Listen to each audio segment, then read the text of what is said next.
by now. No way! She's running towards the cubs. I just heard them in there.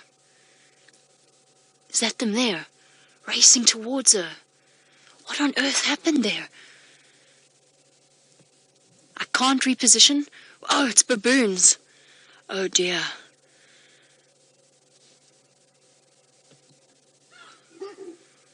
Thandi and her little cubs. Her little cubs are just to the north of us.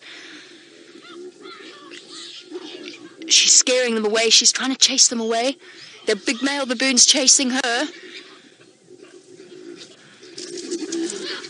Oh, there's one little cub. Run, little cub. There's one little cub has made it into some dense vegetation. The male baboon's still chasing her into Cheetah. There's impala scattering everywhere. We can't do anything. We just have to wait. We just have to sit this one out. This is a serious interaction. There are the rest of the baboons waiting for the male. There goes the cub. There goes the cub. He's just ducked into the thick vegetation there. I have no idea where the other one is. The little cub's just moved into some very, very thick vegetation there. Stay there, little cub. Stay there. Don't come out. Shame. She rushed to the defense of her cubs and drew the ire of the big male baboon. And the three troublemakers are sitting there. Oh, my heart's going so fast. This is now the second. Look, there's another. What are those baboons? What if they haven't got anything up in that tree, do they? The speed with which she moved. All of the baboons up the tree. There's nothing we can do here except sit. There's one at the base where the cub was. I only saw one cub run out. I have no idea where the other is. The baboons are actually scared of Thandi as well. The females with the youngsters have gone up into the tree. They're also afraid. And the big male baboon acted to actually defend the rest of the troop. But there are stories of baboons catching and killing leopard cubs. And I'm really hoping that that's not the case now. I don't know where Thandi is at all. I'm going to turn on my game drive radio. I know that there was another vehicle that can drive into Cheetah.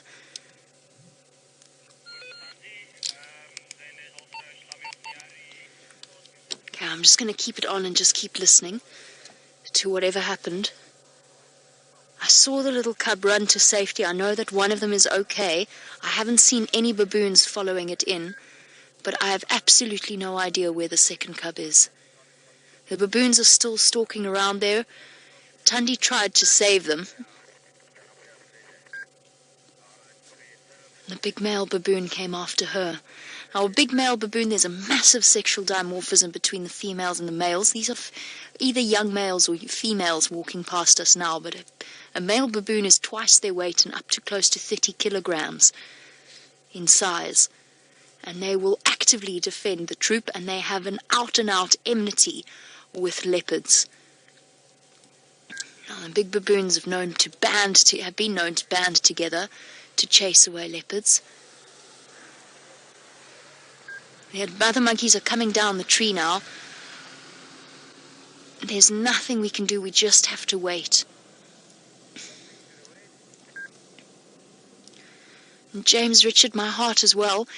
Thandi did an amazing job of scaring, or at least distracting the baboons away from her cub, and I think she's been successful. I really do. I think she's managed to succeed. She raced forward to defend them. So James Richard says that his heart is beating. Mine is as well. She raced forward to defend the cubs, and I think what she did is she drew the attention away from her cubs, and the one cub managed to get there. Hopefully the other cub has managed to go in there. If the baboons had the second cub, we would know about it by now. We would see it. And I haven't seen any of the baboons showing any interest in stuff around them, which means there's a very good chance that Thandi's cubs are okay. I know that one is fine. I saw one get away. I don't know where it is now. It's going to go into hiding. Instinct's going to tell it to stay down. This one female has got a tiny, tiny little baby with her, so she would also have been terrified. And this is where the true enmity between baboons and leopards truly comes into play. I can still hear him shouting at Thandi. He's far away now. He's gone all the way to the Mwati drainage. I can hear the deep booming Bahu barks.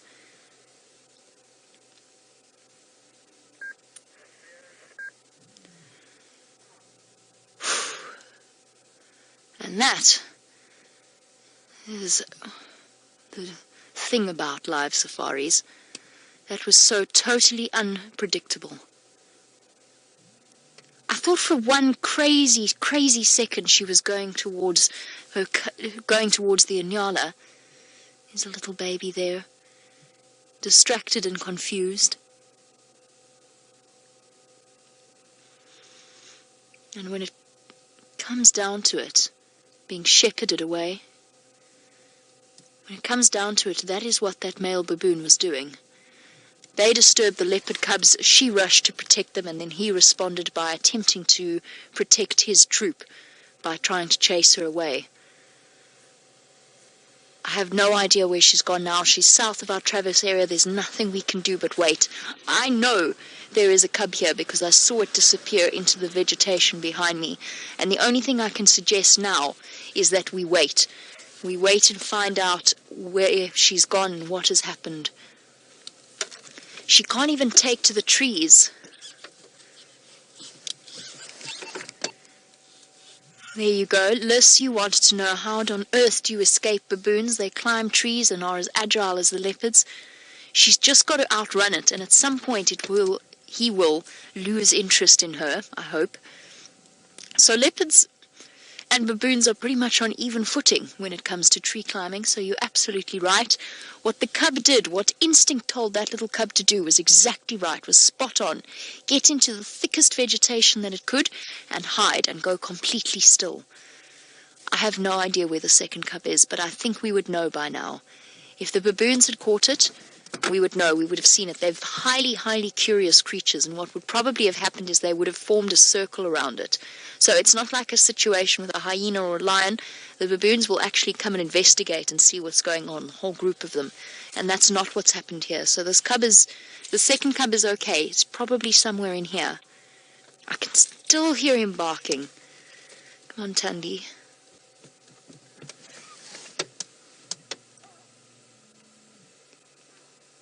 Echoing across the valley, the deep sound of his barking.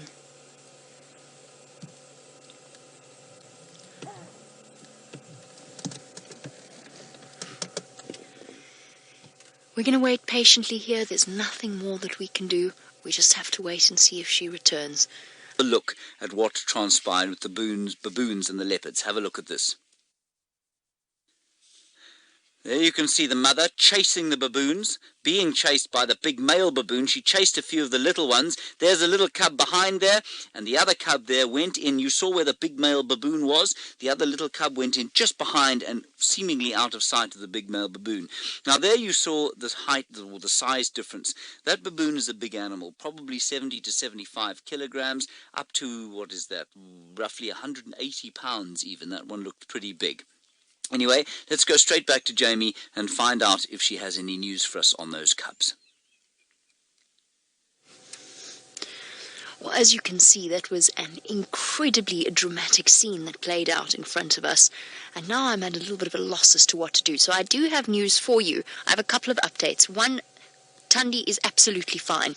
She is just to the south of us. I've just spoken to one of the guides that could follow her, and he went along as the baboon chased her, and she shot up a tree, and she's fine. She's absolutely fine. The rest of the baboon troop that were sitting over there settled to wait for the big males to return to them and to come and collect them and escort them to safety. They were, I think, just as scared as Thandi was. I don't think that baboon troop had any idea those cubs were there, and they interpreted her rush to defend the cubs as an attack. and they responded in kind. And I think that the extraordinary thing about that is if she'd left it any longer, they would have found the cubs, and I think things would have played out very, very differently. But as it was, she shot forward. She created enough of a distraction for the cubs to have escaped in different directions. I think one's gone north. I know the others are gone south. And it's just a matter of waiting to see whether or not they come back. And I don't know about you, but I have no desire to leave. I'm going to try and wait for her to come back. So if you do have any questions that you'd like to ask, you can send those through to #SafariLive on Twitter. And please do let us know what you thought of that particular scene. I know my heart is pounding, and I know many of you will have lots and lots of questions. I think that she adopted the best approach, which was to climb up into a tree. That way she could at least face the ferocity of the baboon head on without having to worry about others coming from behind. So I think her approach was the best possible one, whereas with the cubs, I think their approach was probably the best possible one. It's incredible how they have that survival instinct. Now, I don't think I'm going to rest easy until I know how this situation plays out. I've just been sitting and listening to my game drive comms. Now, Monique, in London, you were saying, would Thandi have fought back if that big male baboon had caught her? And you saw how close he came to catching her. It was a really, really close thing. You want to know if she'd have fought back or if running was her only option. You really, really don't want to put a leopard in a corner, and you don't want to put them in that position where they can fight back, because she absolutely would have fought tooth and claw, literally. There's a good chance, one-on-one with a male baboon, she'd probably tear that baboon apart.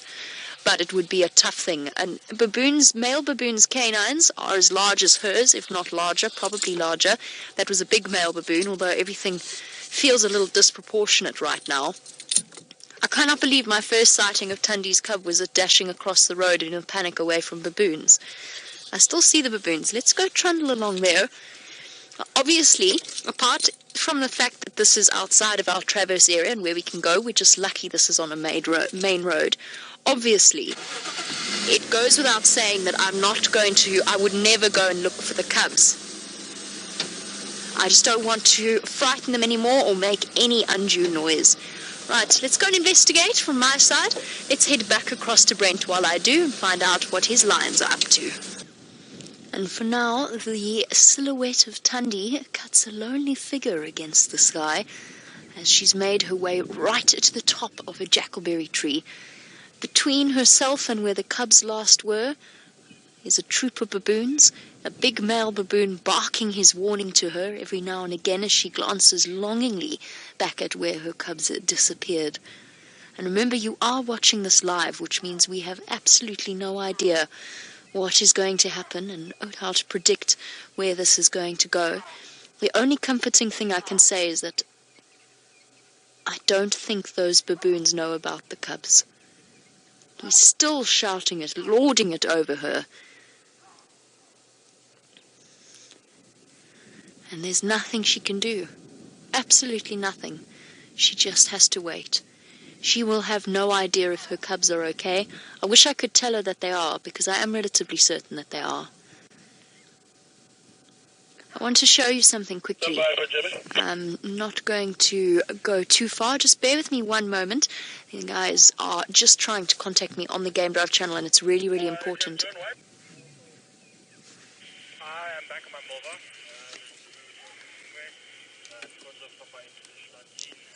I'm uncertain as to what he was trying to tell me. Any idea, Viam? Not a clue. I wonder if he knows of something that I haven't seen. I don't think so.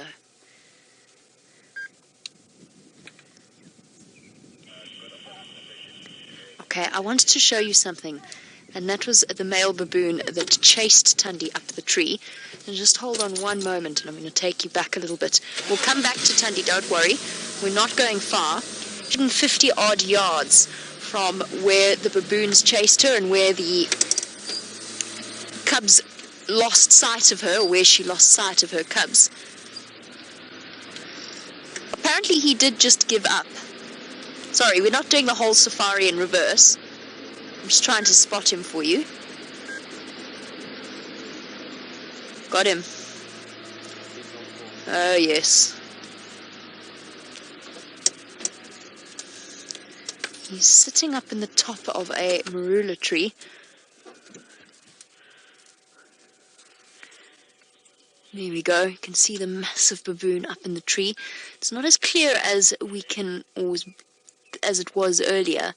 Actually, I don't think that's not the massive baboon that chased her. I don't know where he has gone. He was still barking away. Now, Lynn, you wanted to know, very good question, and thank you for sending it through. You wanted to know, as we do one more check backwards before we go back to Thandi, you wanted to know whether or not the baboons would have been as aggressive with wild dogs. And Lynn, probably yes to a degree, but there's an enmity between baboons and leopards because baboons can climb trees, but so can leopards. Whereas a wild dog pack, which could be a threat to a baboon, is not, their sort of dangerousness is mitigated by the fact that they can't climb trees. Now, I think what happened was the baboons just perceived a threat to the entire troop, and the male acted to defend his females and his youngsters. With wild dog, they would probably just have dashed into trees. There is something about the relationship between baboons and leopards that is a particularly uncomfortable one. You can see they're all settled up in the trees now, and it doesn't look like they're planning on going anywhere. Almost lauding their victory over Thandi. Shame, poor thing. Okay, we're going to go sit with Thandi. In the meantime, let's head back and see what else is happening out there. Thandi is very seriously thinking about coming down the tree. She's just desperately glancing off in the direction of the baboon calls and where she last saw her cubs. I'm just waiting for her to come down this jackleberry tree. Now, if you are joining us for the first time, perhaps you've just jumped on board with our live safari, the scene that has just unfolded is an incredibly dramatic one. Just a quick introduction. My name is Jamie, and we are coming to you live from the Sabi Sand in the Greater Kruger National Park area of South Africa. And just a few moments ago, this female leopard went sprinting off into the bushes to try and defend her two little cubs from a troop of baboons. The big male baboon has chased her up into this jackleberry tree where she is now, and the rest of the baboon troop have moved off and now calling, but between her and her two little cubs. And she is clearly desperately wanting to come down this tree and go and check on where her two little boys are. Or at least we think they're two little boys. We've barely even had the opportunity to determine whether they're males or females. They are tiny little creatures, barely 3 months old. And we've just caught a glimpse of one of them as it sprinted away. And they have brave Thandi to thank for their survival. If the whole family comes through this, she raced forward as a distraction, drew the attention of the baboons away from the cubs and onto herself, and only just managed to fly up into this jackleberry tree and reach safety. And now you can see it. You can see it in her body language. She's desperate to get down. Poor girl. She's so full of food, and all she wants to do is go and check on her cubs. You can see the body language, the tense turns of the head, tail thrashing.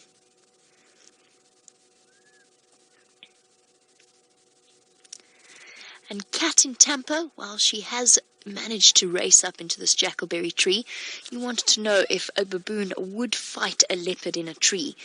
Yes, potentially an adult leopard, especially if a big male baboon happened to feel as though that particular leopard was a threat to their offspring or to the rest of their troop. Shame she's still looking at the baboons. Come on, girl. Oh, you can see it in her face. She wants to come down. She's desperate to, and she's terribly uncomfortable in this jackleberry. And she's just making sure that they can't see her. She's going to try and do the true leopard thing of sneaking down the trunk of the tree. So, Cat, yes, a baboon could take on a leopard in a tree, depending upon the tree and the circumstances involved. A female leopard is much more at risk than a male leopard, just in terms of the difference in size. A male leopard like Tingana would be able to fend them off easily. Come on, girl. She was seriously thinking about coming down. Did she just hiccup? I think she did. I think she just hiccuped in fright. Shame. Well, I suppose That kind of fright is bound to give you indigestion after eating 3 adult impala.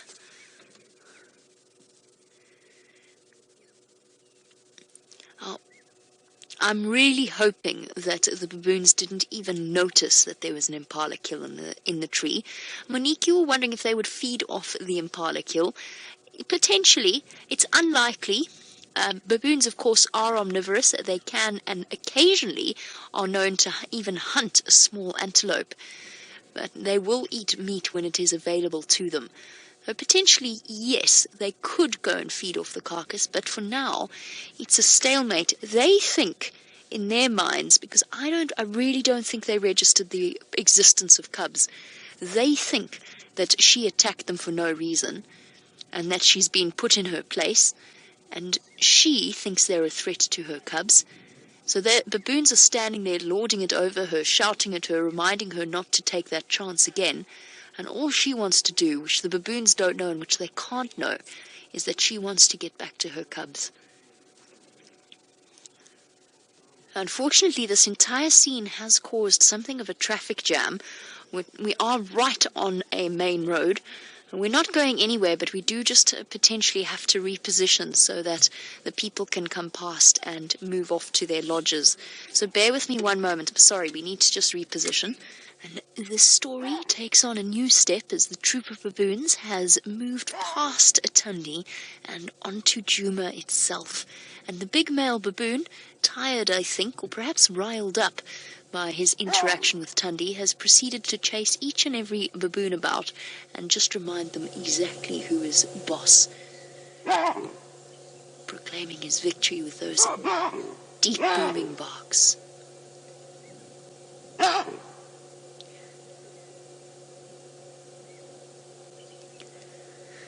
Here you go, mister. You've established your order now. I don't think I've ever been so keen to see a troop of baboons go away, because there's no way on earth Thandi is going to come down out of that tree with him still hanging around.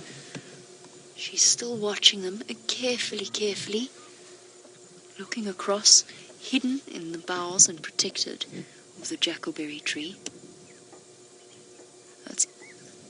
Even though the baboons seem to be oozing malevolence at the moment, it's very, very important for us not to demonize them in any way, shape, or form. They're just wild animals doing what wild animals do best, and they actually, I think, responded to what they felt was a threat to their own offspring. There he goes again. That incredible swagger that only a big male baboon can have.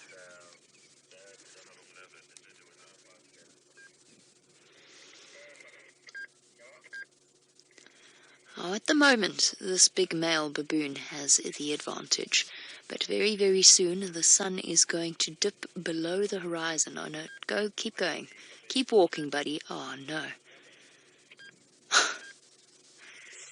Very soon the sun will set, and then, yes, Diane, she will have the cloak of night to hide her, and night is the leopard's strongest time.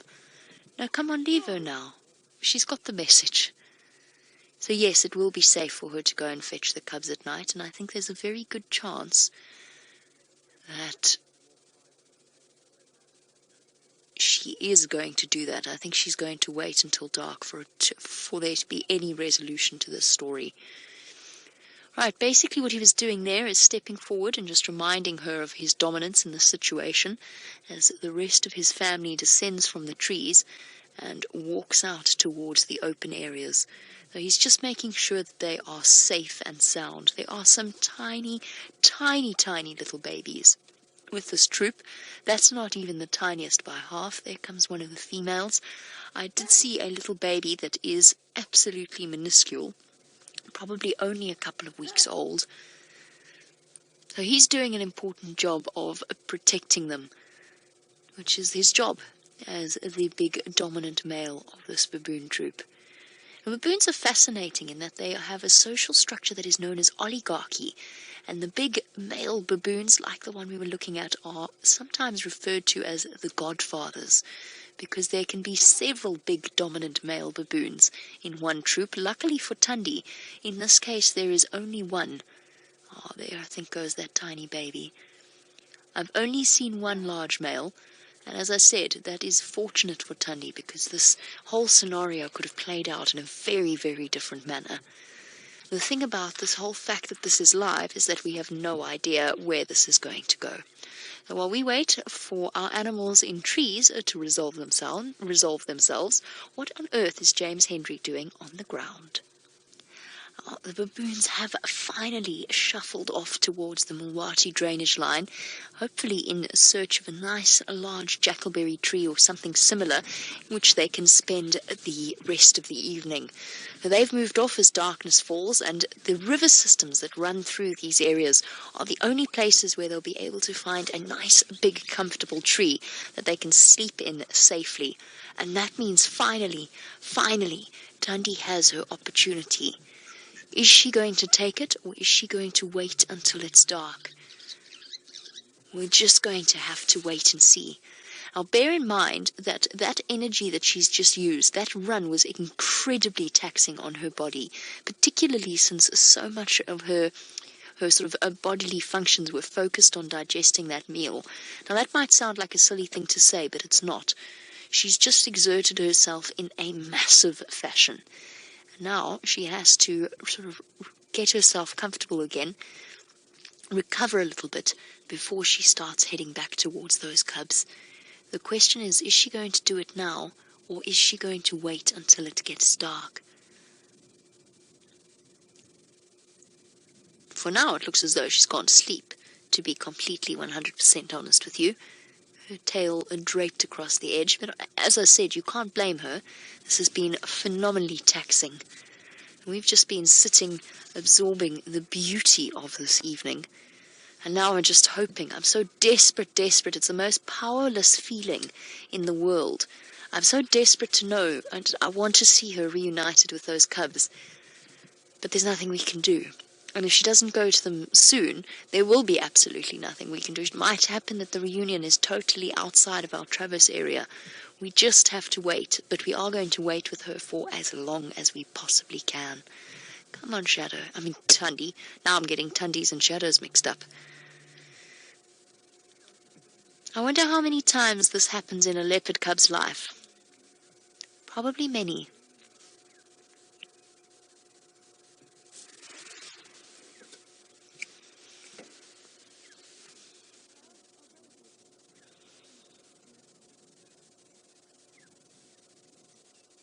Now, Katrona, you wanted to know how often there are leopard deaths from baboons.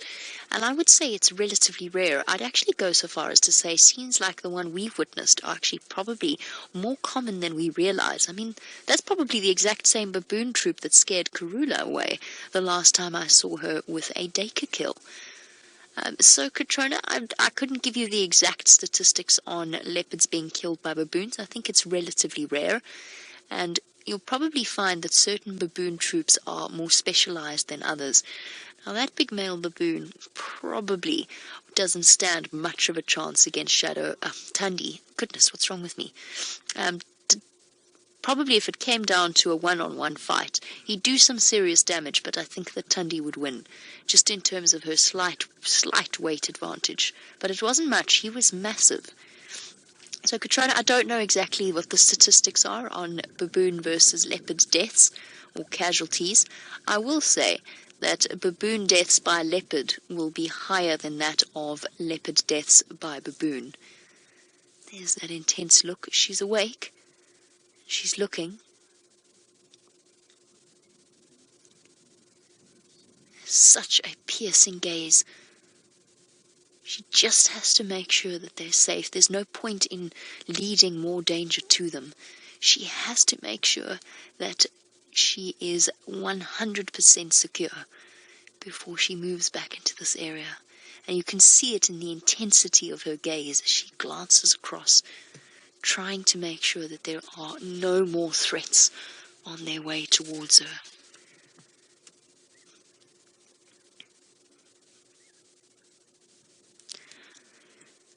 Just like that, at least, the threat of the baboons has passed. We've got this amazing view of a shadow. Thandi, goodness gracious, Jamie. Thandi, framed in a jackalberry tree. I have to tell you that Thandi will forever after hold a very special place in my heart after she made that mad, valiant dash to save those cubs. It was incredible.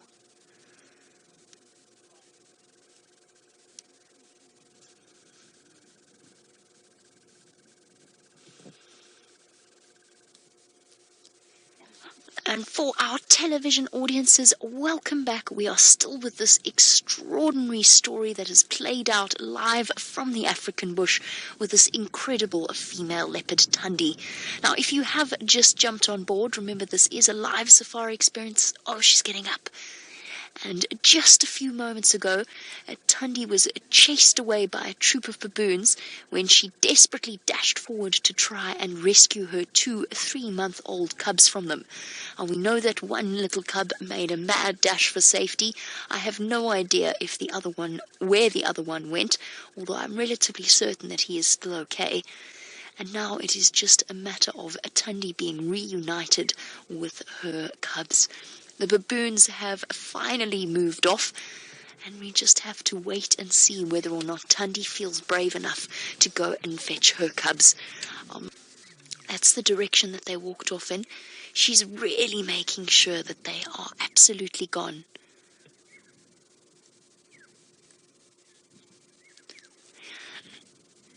And Gracie, who is 9 years old, Gracie, you know we always love it when you are watching our safaris and coming out on safari with us.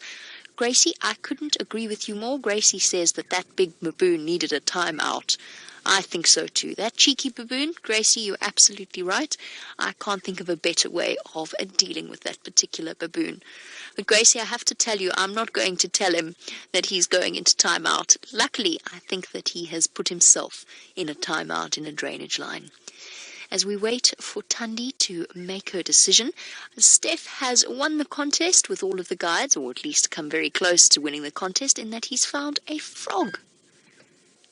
She's coming down, and down she goes onto the ground, casting about. Now, is she going to head straight back towards her little cubs? Hello, gorgeous. Now, it's really very important that we give her plenty of space in this. I think she's going to go and have a drink at the puddle that's just at the base of the tree. She's probably incredibly thirsty after her experience. Unfortunately, I can't do anything about the view that we have at the moment, just because we cannot drive on that particular property. But what we're going to do, I think, is we're just going to back up ever so slightly, because I think she's going to start going straight back to the cubs after her ordeal. She's just there. She's drinking from the water there. I know you can't see her now. Just bear with me, because she's going to pop back up. We're going to wait here. In fact, we're not going to wait here. We're going to wait further back up the road for her to go and fetch the cubs. Let's head across to Brent, who's got those calls. Shadow is up and moving once again, heading straight back, making a beeline to where she last saw her cubs. Thandi is on her way back towards her cubs. Unfortunately, we do have to leave the sighting. We have been here for a very, very long time, and there are some other people that would like to come and watch this. But what an extraordinary scene that has played out right in front of our eyes. And what an extraordinary show of a female leopard's love for her cubs. An extraordinary chance that she took. And it paid off. And now we just have to wait and find out whether or not her cubs are still both accounted for. Well done, brave girl. You have done an incredible job. Now, if you are joining us for the first time and you would see these amazing animals, you can join us on WildSafariLive.com. We do have some incredible stories just like this one to tell. We're going to try and stay with her for a little bit of the last few moments of our incredible live safari drive. Here we go. The safety of Thandi's cubs, but for now it is time